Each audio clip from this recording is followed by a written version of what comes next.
like I was looking over the edge of a precipice, like, oh my God, this thing that I've been talking about now for nearly 10 years is happening. It's happening now. And I knew that intellectually, but to feel it viscerally is very different. There's a tidal wave of change coming, and I want to be in the best possible position to surf it and not be crushed by it.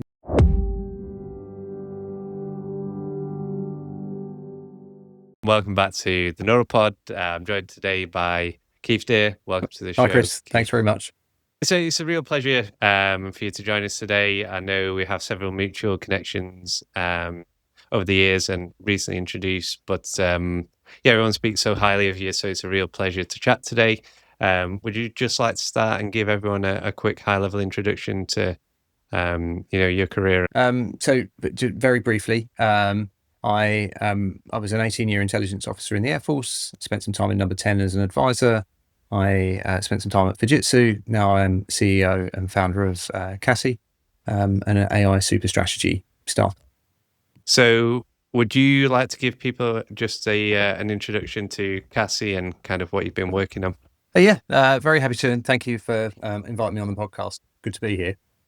So Cassi, we describe Cassi as a super strategy engine from super forecasting.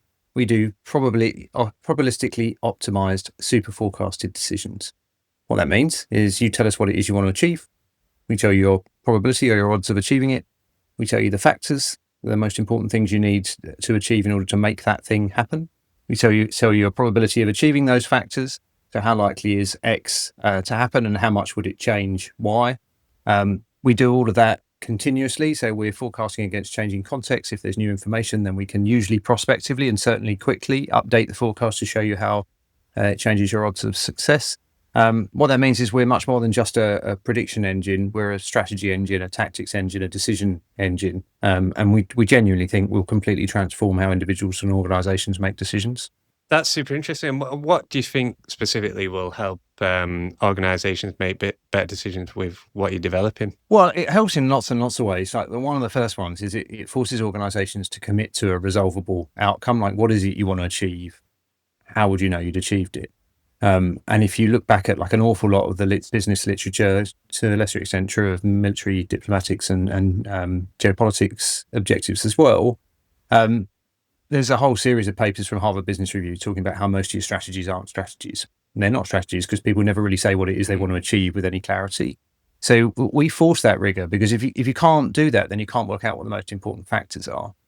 Then we force you to be, we call it legibility of beliefs, like really explicit, saying, well, if you want to achieve this thing, like what are the things that you think will most influence your achievement of it? Too often that gets kind of fudged and fuzzy as well. So we force you to be explicit, and therefore we give you legibility of beliefs. Now you can see, okay, I, Chris, believe these things will most influence this outcome. And so you've already got two things you probably don't have as explicitly and clearly as you would normally have. Then you have probabilities on those things. So you are forced to confront, okay, how likely am I to actually achieve this? We're called Cassi because we tell you what you need to know, not necessarily what you want to hear. We use both AI and crowdsourcing. So the crowdsourcing might be like from your C-suite or your colleagues and peers. Now you can see there are differences of opinions, and explicitly why are there differences of opinions on the likelihood of achieving this thing that I care about, which just enables much more principled, rigorous and productive discussions around how you're going to go about achieving something that I think is possible today. And then we use AI to do exactly the same thing, to generate the factors and the probabilities. And we can do all of that 50% better than humans. So we're 75% accurate using AI to humans, Nice. 50% accurate or 50% better than humans. And that in itself is profoundly important. But I always start with the collective intelligence explanation, because actually what we do is incredibly valuable to organizations through harnessing the kind of science of decision making, even if there were no AI. That sounds super interesting. And we'll go into a little bit more detail on that today. But just to let people know listening, we're going to go into a bit more of your background, and recently just got back from China as well, which is interesting. We're going to talk about that a little bit. I think AGI and ASI are kind of definitions up for debate at the moment, so we'll kind of go through that a little bit more detail about Cassi and your strategy and kind of innovation background, which is all exciting. But do you want to just, I know I give you a little bit of an introduction at the start, but do you want to give people a bit more of a detailed overview of how you've got to Cassi today? I think your background's, again, super interesting, and be great to hear about. Yeah, very happy to. So I was an 18-year intelligence officer in the Royal Air Force with multiple kind of operational tours in various interesting parts of the world. Most relevant to this conversation, though, I did my master's in terrorism and counter-terrorism at King's in 2011, and in 2015, the US Air Force and the Royal Air Force co-sponsored me going to Oxford to study experimental psychology. My thesis there was on the effect of surveillance on behaviour, but actually I spent as much time writing, thinking and talking at the intersection of psychology and AI. Human and machines, relative strengths and limitations. Went on to continue to publish and write in that area. And then when I went back to defence on completion of the PhD, ran various projects in and around the same domain, whilst continuing to write, speak and advocate for the rapid adoption of AI against some of those timelines that you're talking about. And then from there, joined Number 10 in 2020. I was asked to join by John Bew, who was the Prime Minister's lead foreign policy advisor at the time, where I was an expert advisor on science and tech in the context of our rewrite of the UK's international strategy, the integrated review from 2020 to 21. I left in December 2020, joined Fujitsu, led their Centre for Cognitive Technologies, a £22 million centre. We covered everything from like quantum computing, deep tech research on neurosymbolic AI through fusion, digital twin, investing in incubation and new companies, and then a kind of fusion cell of like, okay, well, how do we actually make all of the outputs from these technologies legible to humans in a way that best enables their decision making? And then I left there in March of this year to set up Cassi, which we've already talked about. So that's me. Nice. And yeah, thank you so much, Keith. Really great background, and like I say, excited to speak to you. What do you think the aha moment was for Cassi, by the way, before we get into the meat of the podcast? Two ways to answer. There's a kind of business and practical perspective, and then there's the intellectual development of the ideas. I think my co-founder, John, likes to say that you can trace them back to a paper that I wrote, and we talked about when I first met him. So I wrote the paper in 2011 during that master's that I mentioned, called Beheading the Hydra. And at the time, in various ways, I'd been involved in the UK's leadership targeting campaign against the Taliban in Afghanistan. So the capture or killing of terrorist and insurgent leaders with the aim of kind of degrading the insurgency. And what I wanted to understand was, okay, but like, what is it we're trying to achieve, and how do we know we'd achieved it? So you can see instantly there, like the kind of structure of Cassi today in a paper that I wrote terrifyingly over 15 years ago. So you could go back to that to say, well, look, thinking clearly about how would you know if you'd achieved this thing, and like what are the things that would most influence your achievement of it, was there in that paper. And I think that's a defensible claim, not mine originally, John's, but when he said it, I was like, yeah, that's I think that's true.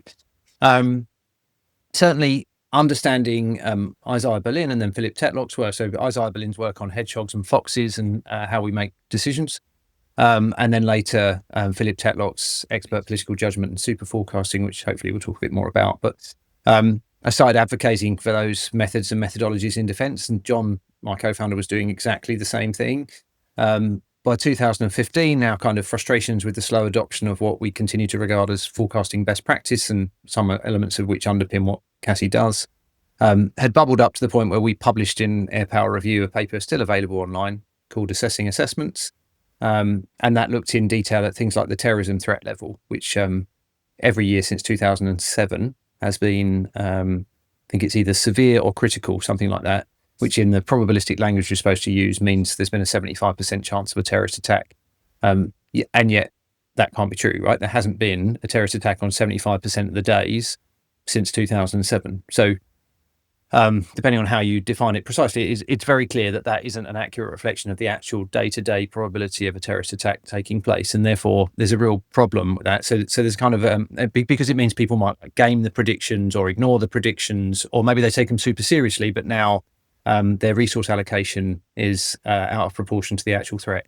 So we wrote about that in 2015. At Fujitsu, we did some work looking at how you could score questions, like can you score questions in the way that we know that you can score forecasts, and that definitely has helped sort of develop the thinking around this. But in the end, when we set Cassi up, we kind of started again and going, okay, given everything we know, how would we build a strategy engine that maximally reduces uncertainty around outcomes. And that's kind of the intellectual heritage of Cassi, I suppose. And then, if you'll forgive me, the business side of like, well, what was the aha moment was last summer reading Nick Bostrom's book, Deep. I think it's called Deep Utopia. That's right.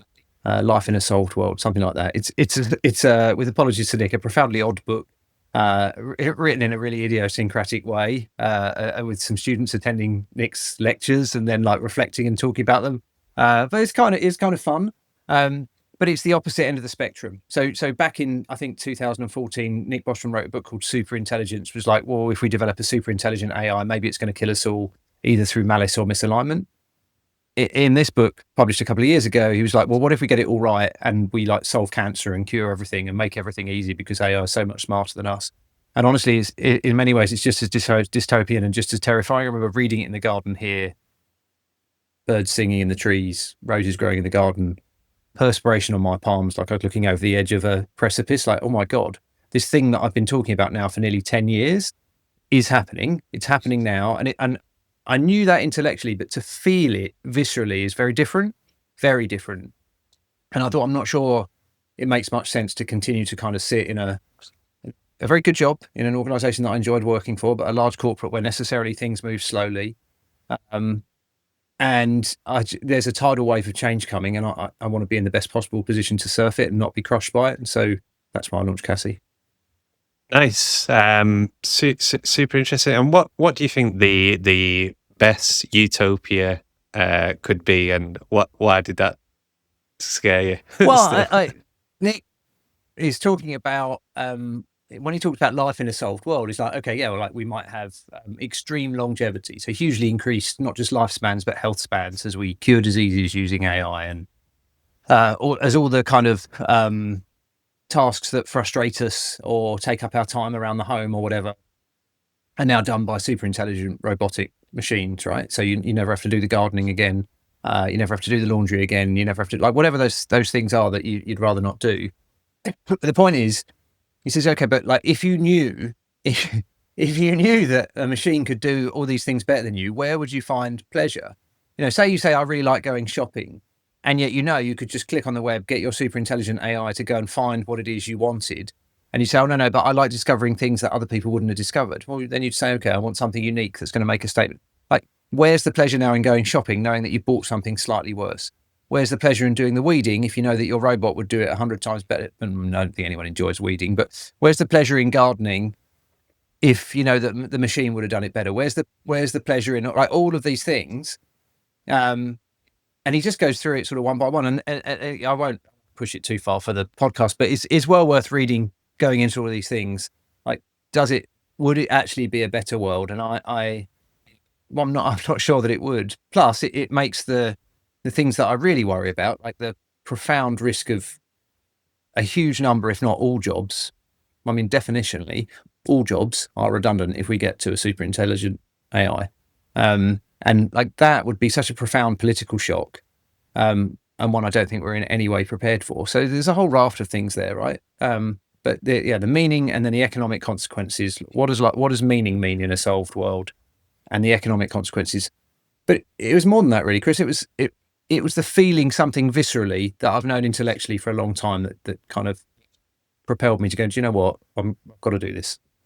Yeah, I think it's, I speak with friends who potentially aren't in the machine learning and AI space, and maybe not as initiated as you and other people that are working in the industry daily, but it is a concern. And my partner's a lawyer, and she worries about it. How AI is going to affect that industry, and the irony of developing these programs is it could replace the engineers and machine learning engineers first, and a lot of connections in my network are also worried. So yeah, definitely at the front and center of people's minds. So let's move on to China. I know you recently visited there a couple of weeks back, and it's a state that is quite guarded at times in terms of what they put out into the media, and a great opportunity for us to see behind the curtain, from yourself who's visited. So what were your initial thoughts on visiting China? Behind the Great Firewall, you might say.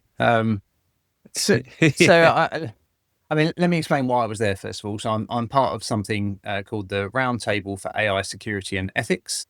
That's run by the United Nations Institute for Disarmament Research, UNIDIR. So it's UNIDIR's RAISE. And they've held roundtables now in Italy and in South Korea with individuals that are invited from academia, business, think tanks, that kind of thing, a few government officials, to talk about like where AI is going and what it means for defense and security. So and security in the round, not just in the military domain, but more broadly security in the sense of national security and misinformation, disinformation, the whole spectrum. So I've been to two of those. This one was held in Beijing, hosted superbly, I have to say, by the Chinese while we were there.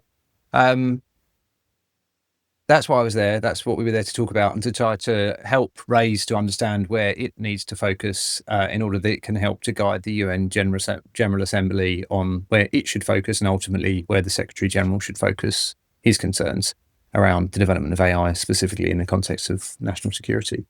I need to be a little bit careful in what I say because nearly all the meetings were held either under Chatham House rule or more directly, in confidence.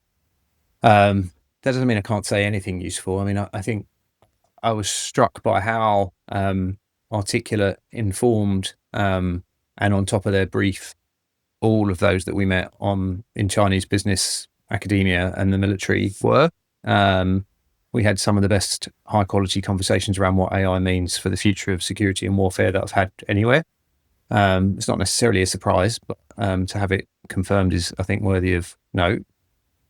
It was interesting to hear their focus on, which again is public, but their focus on diffusion of AI and integration into industry faster than that's their aim, is to win economically and in security through rapid integration into their industrial base, as opposed to pursuing frontier research with the huge capex that involves. So I think that was interesting. I think there was only one company willing to say they're explicitly working towards AGI, and that was Zipu, who we also met with, and it was super interesting. But again, being a little bit careful in saying any more than they would probably want said publicly.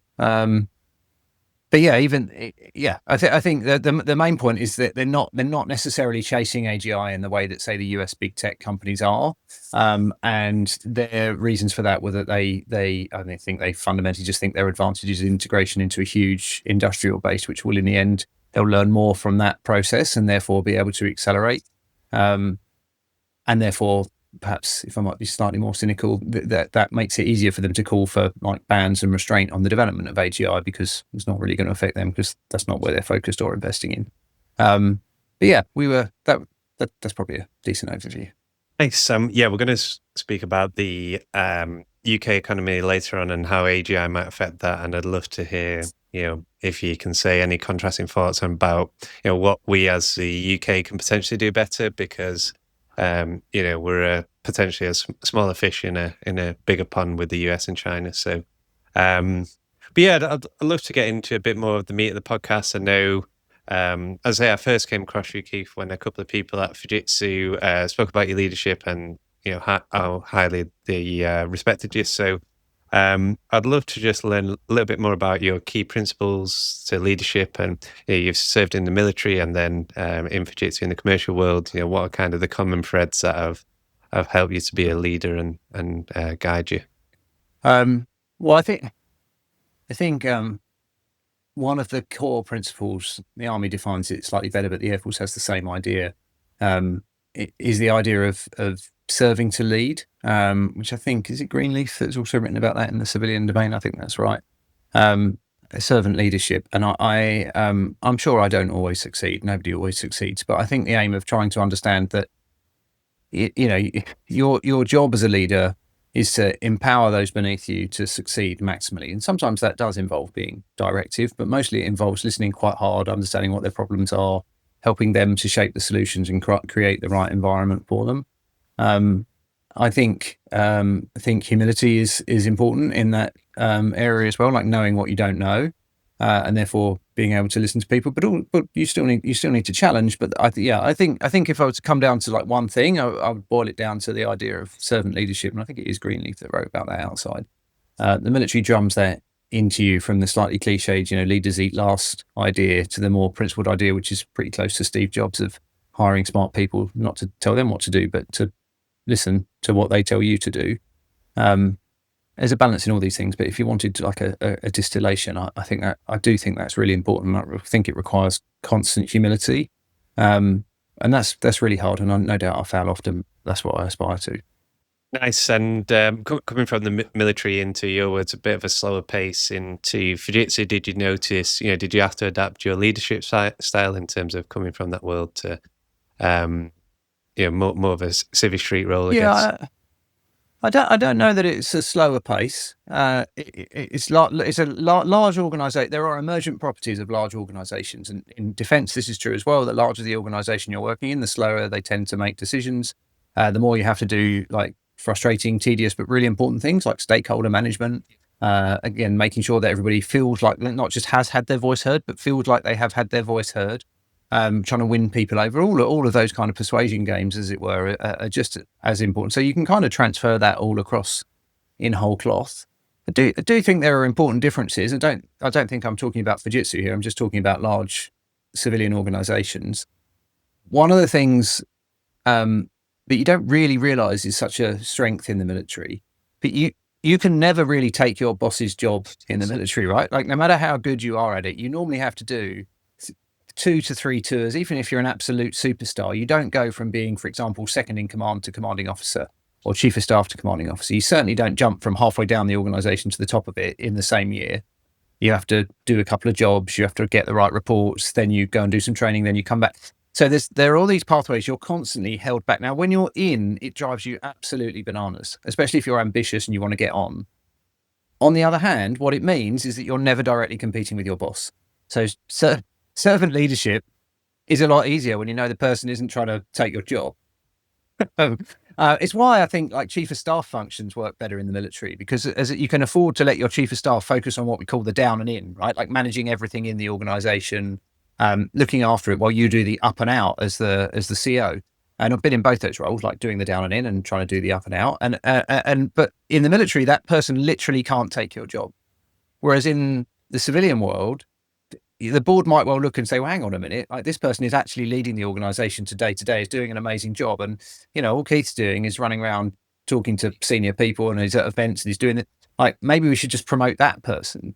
So you can't, I don't think in the civilian world, you can afford, you have to have that balance of competing and cooperating is a different balance in the civilian world because you can promote so much more quickly. So I mean, and that, at the very senior ranks in the military, that stops being true. And actually, then the parallels are much closer. So once you get to 1 star in the military, you are competing with everybody around you essentially for the next job. So it's a bit more, and it frankly tends to get a little bit more. Well, the nature of the competition, the cooperation, and the competition changes at that rank. So I do think there are important differences, and I did have to kind of figure out how you do that. I think. To the extent that it's possible, like Ray Dalio's idea of radical transparency is really helpful there. Like being like, okay, I know you might want my job, or the other way around, like, that I want yours. However, how do we succeed against these objectives, enable you to succeed so that, I'm taking your job when you move on to bigger and better things. Or that can be, you can't go too far with that. But I do think like trying to work through that. And that's what I try and do. Well, you'll know this, but it's what I try and do with recruitment, of being clear of like, look, I know that you want to be CEO of your own business. I think I can help you get to a point where you're ready to do that. But let's be honest now, like how long do you want to work here? How do we get you to the position where you're ready to move on? And how do we ensure that you move on in a way that's really positive for everybody? And doing that from the outset, I think, is a way of kind of, I try to have those conversations really. I've had one this week with somebody I'm hoping we'll bring on next year. How do we make sure that person achieves their ambitions, even if you acknowledge from the start those ambitions can't be achieved without, me leaving or retiring or whatever. So I think there's some things to be learned there in the differences between military and civilian leadership that are quite important. Nice, super interesting. And last question on leadership. You've obviously made the transition from a corporate managing director role to now a startup. How have you had to adapt your leadership principles and style What's been the biggest difference leading and building a small startup like Cassi? At the risk of maybe being too candid and greatly amusing people that I've worked for over the years, like not just the corporate environment, but throughout most of my career, I was an intelligence officer, then I was an advisor to the Prime Minister, then in the large corporate, yes, I ran my own section, but there's a big hierarchy above me as well, right? And to an extent, in order for me to get anything done, I had to persuade the person above me that it was a good idea. And therefore, in that sense, I was still an advisor. In a sense, I mean, I had responsibility downwards, but in a sense, I was advising someone upwards who had to say yes. And then probably another 10 people above them because large organisation.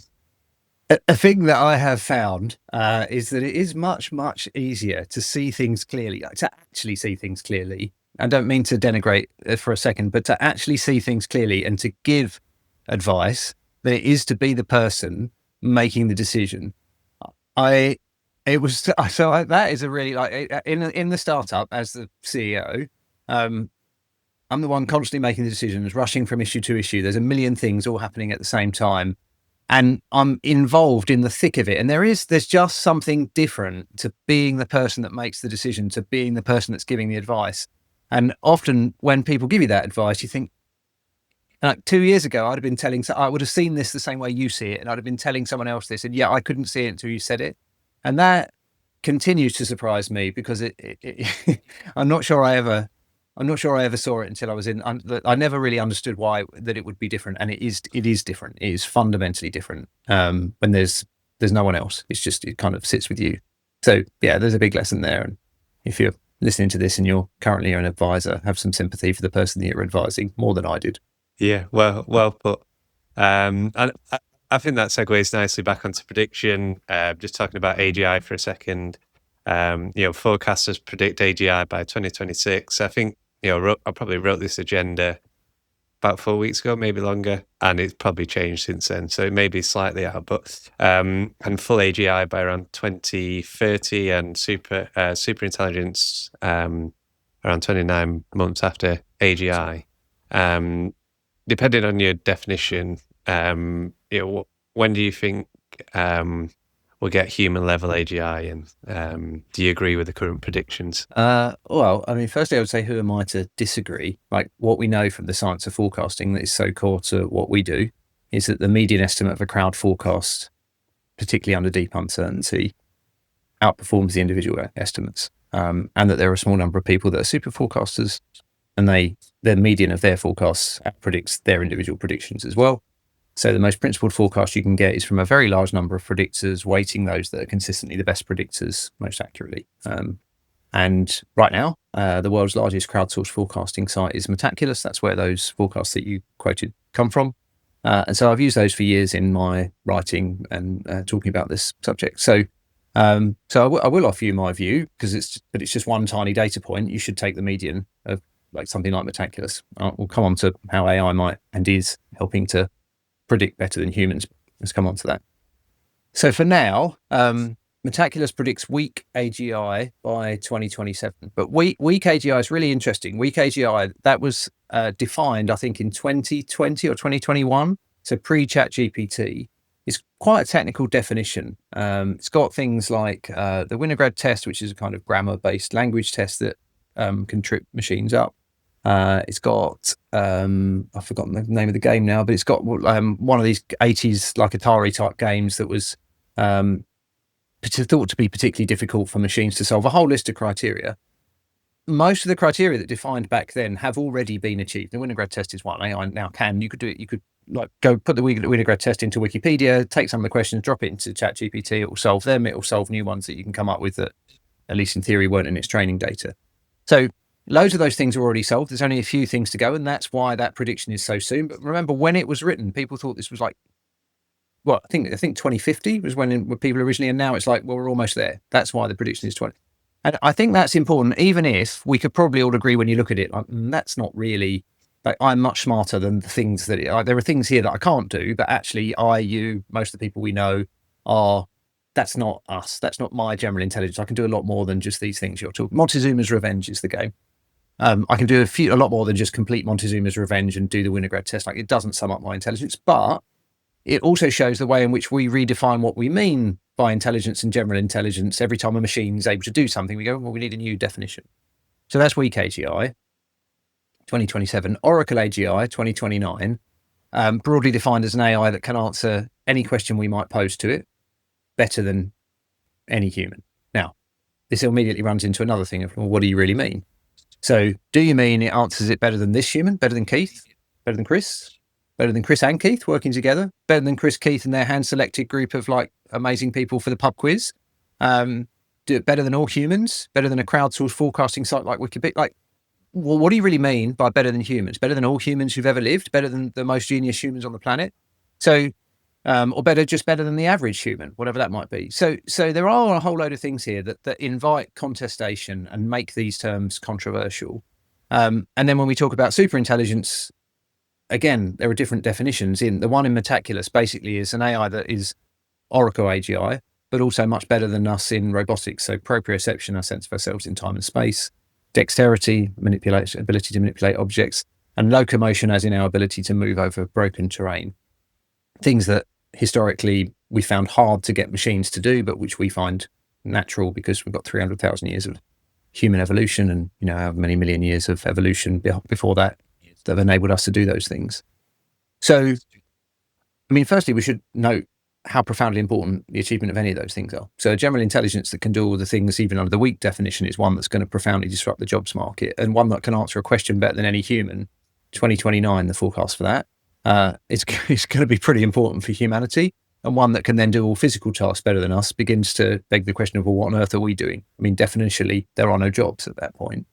On the other hand, we also have to consider the different definitions. So superintelligence, I think Sam Altman and Dario Amodi sometimes describe superintelligence as an AI that can deliver independent scientific breakthroughs, or an AI that can recursively improve itself. All those things are slightly different things. All of them have really profound implications. But when you predict against the definition, it really matters how you define, like, well, how do we know you'd achieved it? Back to what Cassi does. So my personal view would be to go with those predictions and say, well, that's the most principled forecast we can get. And until I can find a better one, that's what I'm going to go with. There's another slightly more robust definition of AGI on Metaculus that predicts 2033. What I think I am absolutely convinced of is that this is going to happen in my lifetime. It's probably going to happen in the next 5 years, more likely than not. So more than 50% chance. And therefore, if you're not betting on AI, as I've often said, you're betting against it. And like my going all in on the business is my saying, no, look, I've really got skin in this game. I really believe it. I'm proving it by kind of taking a chance myself. That's what I think. And that's why I think it, it's at a high level, we can get into the underlying trends and the other things that are driving that change if you want. It's the top. Yeah, let's, really well put. I think, researchers at Google would argue that, in some ways, AGI is already here.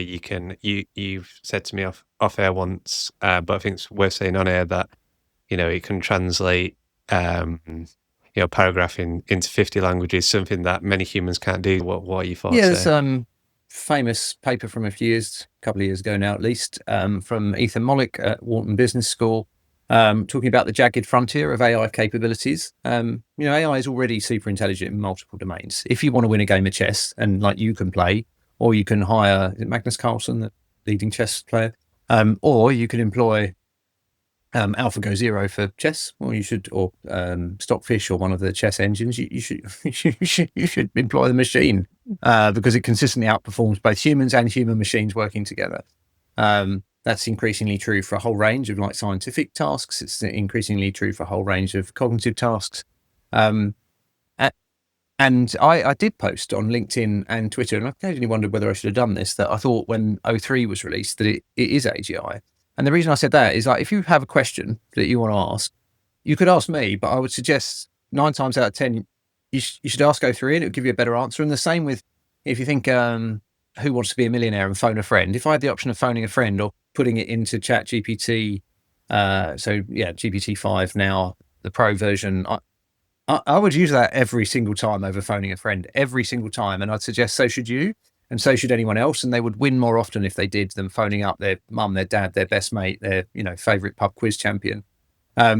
So I think it's already smarter than most of us in individuals, certainly in the breadth that it covers. That doesn't mean that it's better at all humans at all things. There are still some things, if I'm writing a blog post, for example, I find that it's useful to start by prompting GPT-5. It's useful to then go away and write it. It's useful then to go back and refine the paragraphs using it. But I have never been able to just prompt it and publish, for example, and I don't think ever would. So yeah, so my point is, I think you defensively can claim we're already there, and that jagged frontier of superhuman capabilities, whilst also some limitations in some areas, is going to continue. We'll see ever more superhuman performance in some area, and then we'll see a dragging up of the baseline in the areas where it's weaker. Fair enough. I think some people would say, we can't trust AI yet. It hallucinates. When you go on ChatGPT, it just quotes some random thing from Reddit. Yeah. What are your thoughts on hallucinations? I wonder if these people have ever worked with other people. I mean, the confidence but totally unevidenced assertion is a kind of staple of most human conversation. We know from Robert Trivers's work, which I'll probably overquote, but we evolved to deceive ourselves to better deceive others. More crassly, we evolved to believe our own bullshit on the basis it makes us more convincing when we're trying to convince other people. So even your own beliefs are slightly shaky, and you should, hence the need for intellectual humility. And yeah, I'm not. What I want to be clear on what I'm not saying. I'm not saying you should always trust the machine over the human. I am saying that what we ought to be doing is baselining and seeing okay, but how often in this particular thing that we care about, does the human have a false positive or false negative? How often does the machine, and therefore how much should we trust the machine? An obvious example is self-driving cars, right? The question isn't, are people going to die when self-driving cars are on the road? The question is it going to make fewer errors than people do? In which direction? Then the really uncomfortable question that we don't want to answer is okay, but how many casualties are we willing to accept? Because then that would determine where you put the parameters in. So should it stop every time someone steps in front of it? Well, now no self-driving car can drive anywhere. You see what I mean? We have to answer some difficult questions that we don't answer when it's humans. We just go, be all right. But in effect, by allowing people to drive, you've already made a decision that you're going to accept a certain number of deaths every year. Should we reduce those? Yeah, I think we should. So just as for self-driving cars, which make errors, so for other decisions, it's about being rigorous in how you think about it and not having this kind of, this view of human exceptionalism, or humans are just better. Well, often they're not. But having the conversation about when you should trust AI forces you to think a lot more about human judgment in a way that, unless you're a psychologist, you're probably not used to doing. Nice. Yeah, I feel like, if a self-driving car makes an error, it's all over the news, and it might just be, one time, but then, is anyone actually presenting the statistics and the differences? I just think there's maybe a little bit of resistance to change there. So, and cool, putting on your advisory hat, as you said yourself, you're a former advisor to Number 10, AGI and how it's going to affect politics and the UK's position in the world. What's your kind of thoughts there? Let me offer two things. So firstly, I'd say definitionally, if an AI is smarter than all humans, so if it can do any cognitive task that we can do better than we can do, and if in time that adds also physical capabilities, then by definition there are no jobs. Because every time you say, okay, well, Chris, I'm going to go and move into this new area. No. If the machine is smarter than you, if it's physically more capable than you, then it's going to do that job better than you. There's no two ways about that. That doesn't mean that there won't be a human preference for some human-produced things, in the same way that you might go to a craft fair today and buy a salt or pepper pot that is not very good, but was carved by your neighbour or someone in the village or whatever, or just was carved by a human and you admire the craft, even though you could go to IKEA and get one that works better for half the price, but wasn't made by a human. So it doesn't mean there is nothing, but it does mean that definitionally the job could have been done better by a machine, and that's going to the levels of unemployment that flow from that are enormous. Why start there? Well, because I think that is the most important consequence, the most likely consequence, and the one that we appear to be paying nowhere near enough attention to in our national political debate or our international political debate, because that would be so profoundly disruptive. For a Chinese Communist Party, for example, that at least rhetorically is there to represent the workers and to enable, the working classes to thrive. Or there are no working classes under that model, or at the very least, there are very few jobs for them. Profoundly disruptive, no less so for democracies where, wealth inequality is likely to accelerate, and that's true in China too, but wealth inequality is likely to accelerate rapidly. So what do we have now? Do we go for something that looks like fully automated luxury communism? Do we go for something that looks like oligopoly with a small number of like very wealthy benefactors? Like, how do we structure? I think there are answers to those questions. John and I have spent a lot of time talking about digital democracy and how you would build for a world that looks like that. But I don't see those conversations happening, certainly not at the senior levels that you'd want, and certainly not with the public. And yet, 2027, 2028, 2029, right, for the different forms of AGI.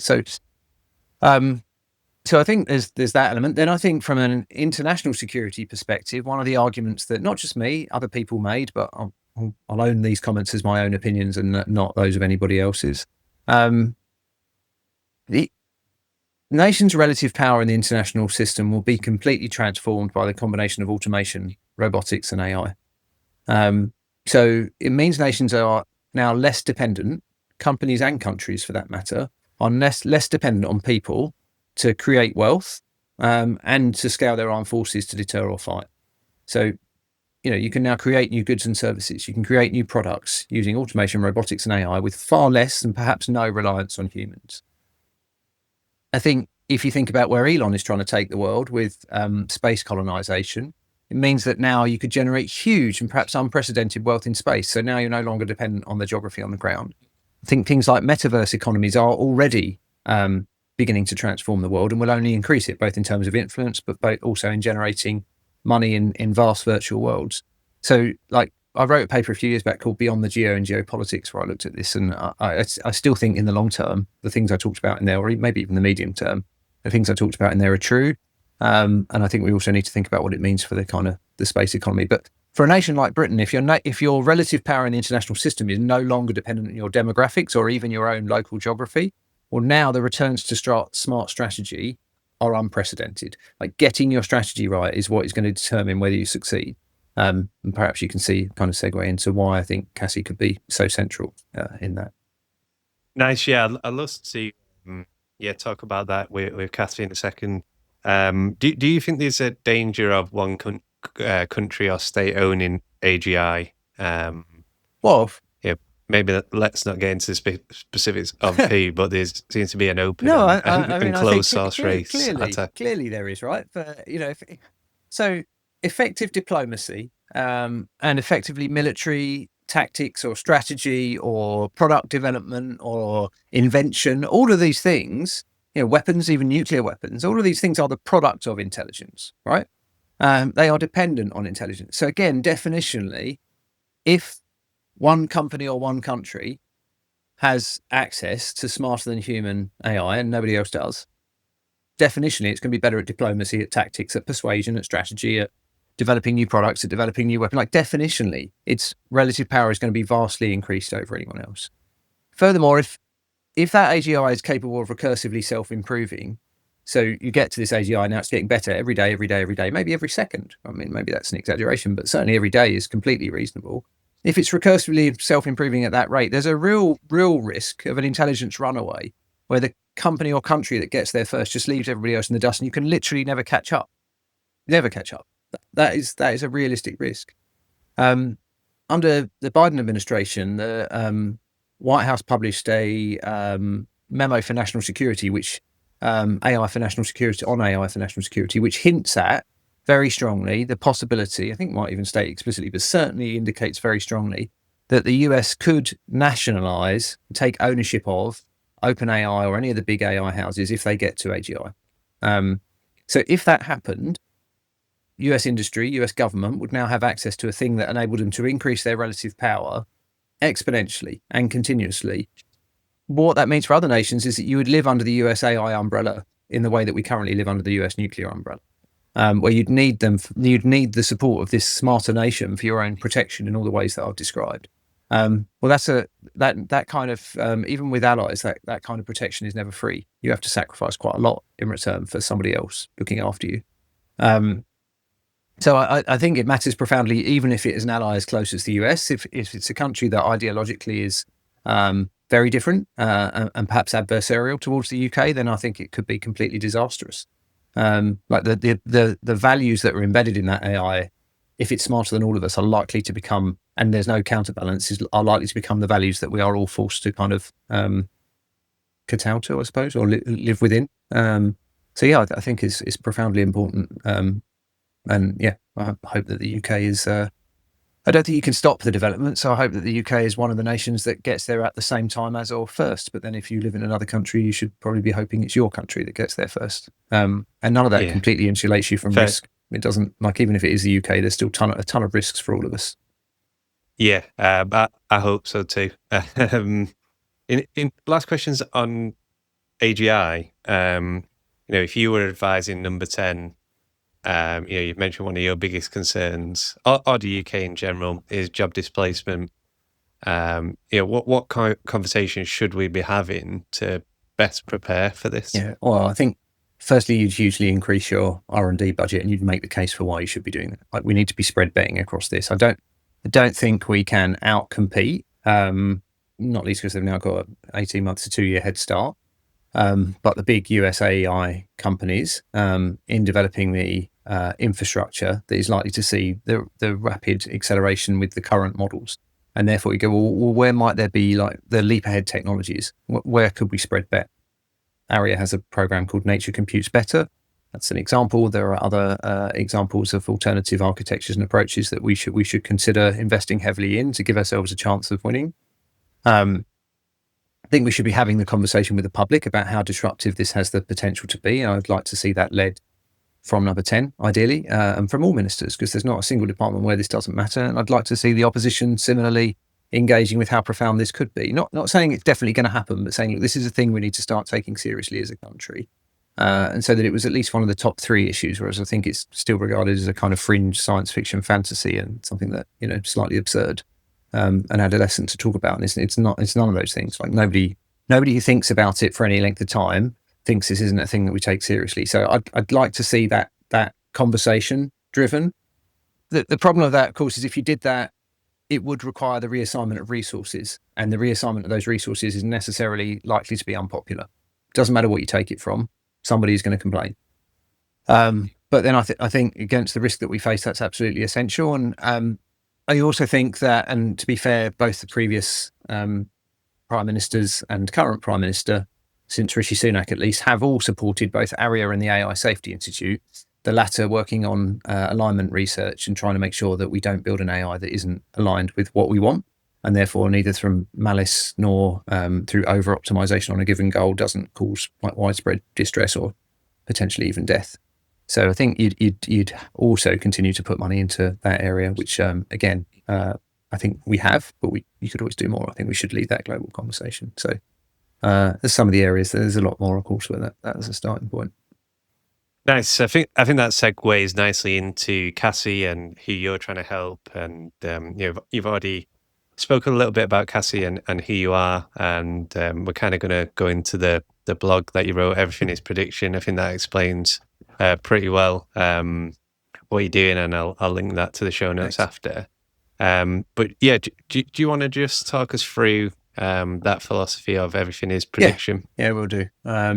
So the idea in Everything is Prediction evolves from all of the work and research that we've done. It's the idea that, okay, well, a decision is a form of prediction, right? Like, if I do this, I expect this to be the outcome. I'm predicting that if I do this, I'm expecting this kind of reward.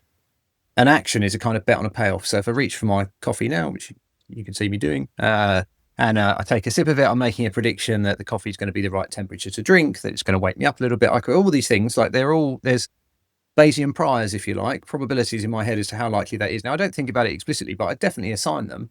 And you can tell that when you take an action, because this happened to me in the car recently, and hence I've started using it as an example. I reached for my coffee cup, I took a sip, it was hot, it burnt my tongue, updated my prediction, and then updated my prediction and waited for it to cool down before drinking again. So an action is a bet on a payoff, and you update it when you get information and feedback that tells you that you're wrong. But from that, we can extrapolate and say, but actually, tactics, operational plans, strategies, or even day-to-day decisions they're all just forms of prediction, but over a different scale and time horizon. Like if I do these things, I expect this to be the outcome.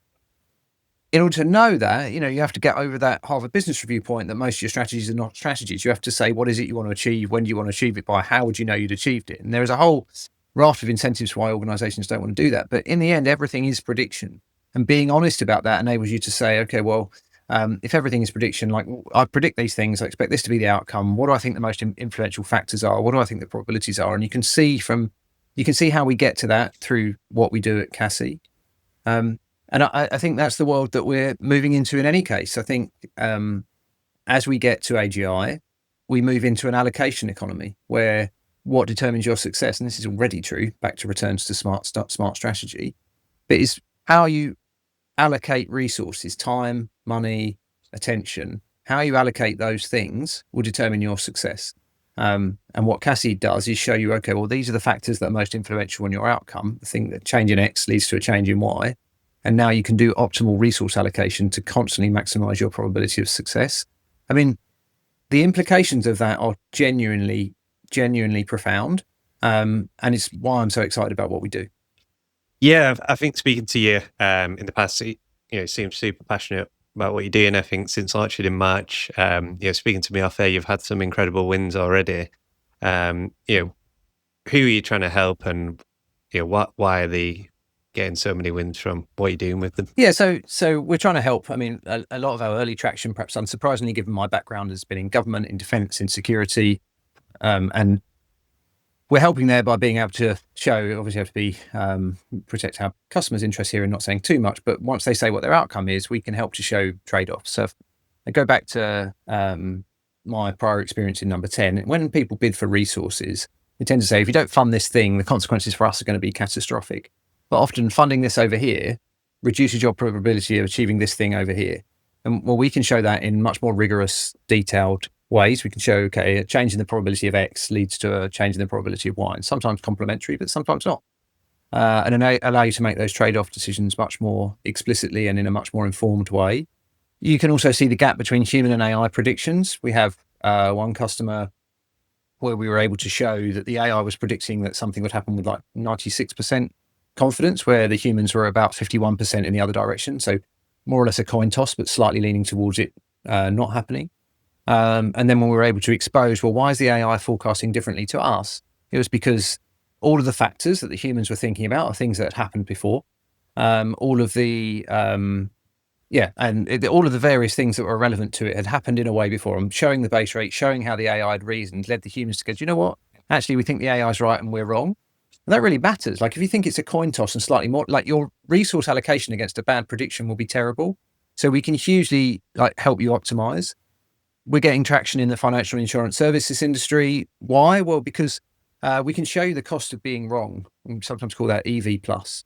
So in high frequency trading, right, you already use most of the time fully automated models, and they're predicting the next number in a sequence. Well, that's not what we do. What we do is when there's no good prior probability distribution, we help you to make the prediction of what's likely to happen based on the information available. That's what humans do now. So normally you might be high frequency trading with automated, it could be chaos theory based models or whatever. But at the top level, you're still sat around a boardroom table arguing over whether you should invest in mining stocks or, macro or whatever. Like you've got all these different strategies you've got to argue over. We can tell you a number of things. We can tell you, if you do X, what the probability of you achieving Y, like a particular return might be. We can score all the people around the table for who maximally reduces uncertainty and who's the best forecaster. And therefore we can tell you whose decisions to weight, and we can show you when AI outperforms you as well. So equally, if you're trying to select a quant model, we can show the probability that one quant model contributes to your achieving your outcome compared to another. So which one you should trust the most. It's exciting because we help our customers in multiple ways, from optimal resource allocation to understanding risk to seizing opportunities to making their strategies things that constantly update as new information comes in. As I say, I think it is being transformative for those that we work with, and that's only going to increase as we kind of grow the business. And it's why we're growing as fast as we are. And as you said on the blog, around everything is prediction, but you also talk about the narrative, and certainly in organizations that I've worked in, they seem to be more narrative led rather than potentially more data driven. But some would say the narrative is more important, as you said. What do you say to this? And I think, look, narratives are important, but narratives based on truth are even more powerful. So if you rely on narrative alone, you're going to be constantly mugged by reality. Like it's not okay to just completely ignore reality, because eventually, like Mike Tyson said, eventually it punches you in the face, kind of thing. So I think narrative does matter. Narrative's how you explain your strategy to people, but people should be and often are interrogating that narrative. And if you keep up a false one, eventually it gets exposed as reality updates on you, and things collapse around you at that point. So confronting reality earlier is what we do. It doesn't mean narrative doesn't matter. As a leader, you're still going to have to explain why you're doing things.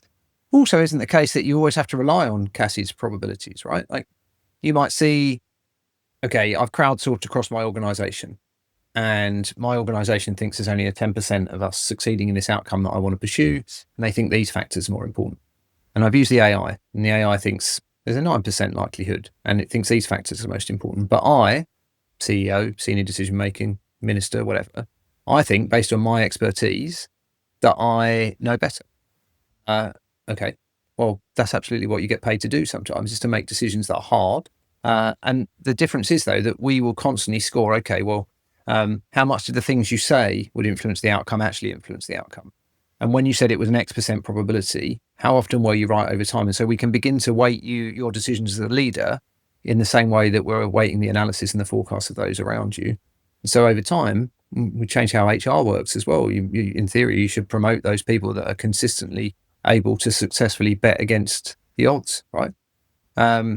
So I'm not saying narrative doesn't matter. Narrative is still a part of leadership, but getting to what your narrative is should be an exercise in truth seeking.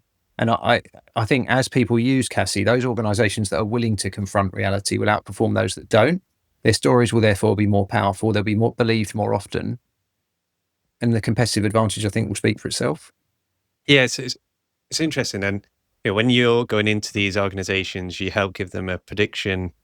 I guess this may be true with larger organizations where it can be a bit harder potentially to influence change. How do you help them turn that prediction into actionable and good strategy? So the first thing is working with them to help them define their outcome in resolvable terms. And that, for now at least, still involves some consultancy and some human engagement to really work and say, is that actually what you want to achieve? And, how would you know you'd achieved it? Like, what are the criteria? It might be the BBC reports. It might be the CEO says. It might be our annual sales are. Like, I don't know how you would determine it. It depends on the organization.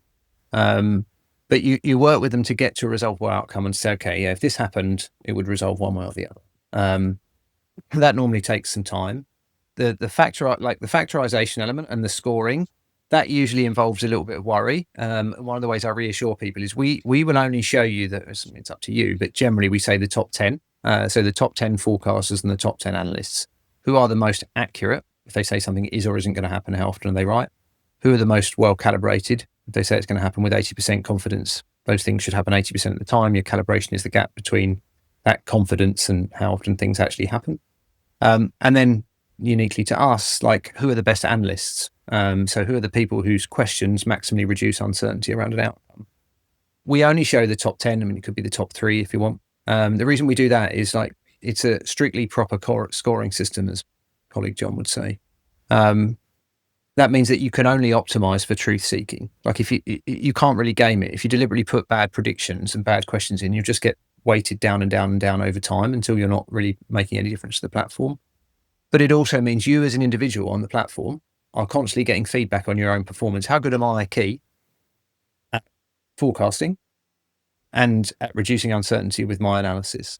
And that we know from Philip Tetlock's work that getting that kind of feedback enables you to constantly improve as an individual. So by only showing the top 10, we don't punish anyone for being bad. We just give them the chance to improve, but we incentivize them to score in the top 10 so that when they're arguing for something around a board table, they can say, look, I'm in the top 10 over here. You should weight me more heavily than others. That said, we can only do so much. In the end, Cassie can be like a bucket of cold water in the face. Like, it might well tell you that the thing you want to achieve only has a very low probability of succeeding.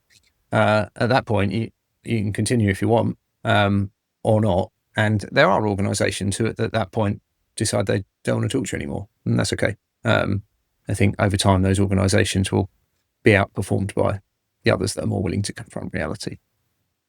It makes sense, and I think that's kind of segues onto the final question here. Innovation and the need to redesign organizations can be a barrier to success. What advice would you give to organizations here? Well, I think organisational design is also just another form of prediction. If everything is prediction, you'd expect me to say that, but it is. Like when you design the organisation, you're predicting that this structure, putting these people in this position, that will ultimately increase your probability of achieving your outcome. So again, you'd expect me to say this, but I say it intellectually as well as for commercial reasons. You should use Cassi for your organisational design, for your transformation itself, in order to make sure you optimally design your organisation to achieve the outcome that you want.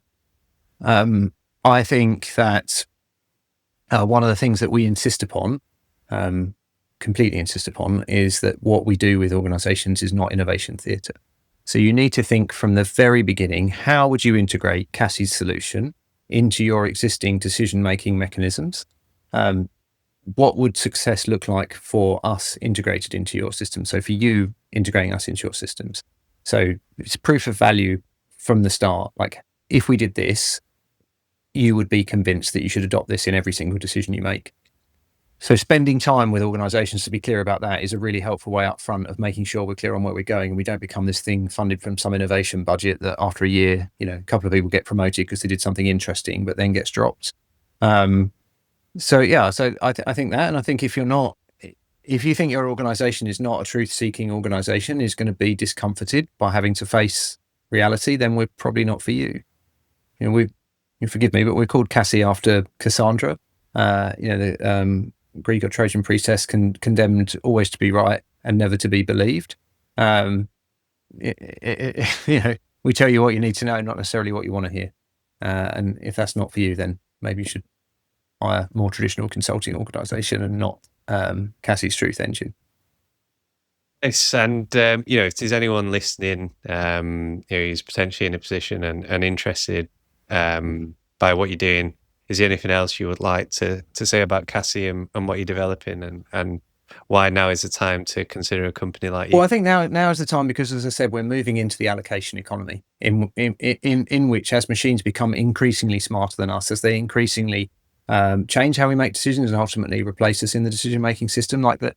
For a while, at least at the top level, what humans are going to be doing is deciding which goals to work on and where to allocate your resources, including where should I allocate my intelligence, in this case, my artificial intelligence, and where should I allocate my human, and how much should I trust one or the other? As we move into that world, Cassi can help you make that transition seamlessly from today human-only decision-making to, if you were using it tomorrow, to human-machine decision-making, and tell you when the right moment to move to machine-only decision-making is and where. I don't think anyone else can do that. So starting with us now is building for a world of AGI. And if you are also convinced that world is coming, it makes sense to start working with us as early as possible. Cool. Well, I think that closes the meat of the podcast. Keith, thanks so much for coming on and sharing your knowledge. It's been a real pleasure. Just some closing questions for fun. What's kind of one application for AI you're looking forward to seeing the most over the next 6 to, let's say, 12 months, because it changes so quickly? I suppose I tell you what, I often yearn for the era of self-driving cars. I know some people love driving. I don't particularly love driving. I think plenty of friends who might say I'm not that good at it either. But the amount of time we waste driving places and blah, blah, blah. So I think truly self-driving cars where you can get in and get on, or you can get in and read, or you can get in and have a conversation without... self-driving cars, as and when they arrive, I think will profoundly improve my life and indeed that of all my passengers. So there's one. Nice. And what's one book or paper? I know you've kind of mentioned a few already, but what's one other paper or book that's really challenged the way you think as a person or as a leader? Deep Utopia, I mentioned earlier, Nick Bostrom's book. I think Servant Leadership by Robert Greenleaf that I referenced earlier on leadership. And of course, I can't not recommend Super Forecasting by Philip Tetlock, because without that book, I think probably no Cassi. So. Cool. And final question. I know off air you seem so excited and passionate about Cassi. Where do you hope it will be in the next kind of 2 to 5 years, and what if you could go in the future and see what are you hoping Well, for? we're growing super fast. So next 12 months, we're going to lean into two things. So one is commercial growth, onboarding more customers and expanding our offer to new industries. So I'm looking forward to that and bringing on the team that will enable me to do that at a greater scale than we currently can. I'm super excited about kicking off our R&D, so real deep tech R&D that will start really starting. I mean, some of the team are working on it now, but start properly from December, where we're hoping to have hired 25 people by the end of the year against really structured, predetermined areas that we want to research. And I won't get into too much in what we're doing this early, but that really excites me. It would change the business and push it much further. I mean, 3 to 5 years, I genuinely want us in time to be a competitor to OpenAI, DeepMind, and Anthropic. And chasing that ambition, I think, gets me up out of bed in the morning and motivates me to keep going. And then the thing that prior to all of this that I've enjoyed most in my career is working in a really genuinely high performance team. And I think it's my job, we talked about this in the leadership sense, to set up the structure that enables really capable people to thrive and succeed. And being part of an environment like that, whether it was the team I worked in Number 10 or a team I worked in Afghanistan a few years back, various others along the way, there's nothing more satisfying than really pursuing a big, audacious goal or something that's meaningful to you with really capable people. So I'm excited about both the day-to-day part of that and then the long-term ambitions and goals. Nice. And I think it would be amazing to see a homegrown company compete with the likes of Anthropic, OpenAI, and I know DeepMind has origins in the UK, but now a lot of their operations in the US. So rooting for you, Keith. Thank you so much for thank you so much for coming on today. I really appreciate your time, and it was a great episode. Chris, thank you. Thank you to anyone who's stuck with us to the end of the podcast, and looking forward to working with you in the months and years ahead. I should have said, Chris, I'm speaking here purely in a personal capacity, so my opinions don't reflect those of the MOD, given my reserve service, or indeed anyone else. They're just my views on where AI is and where it's going and what it means for the world. Thank you.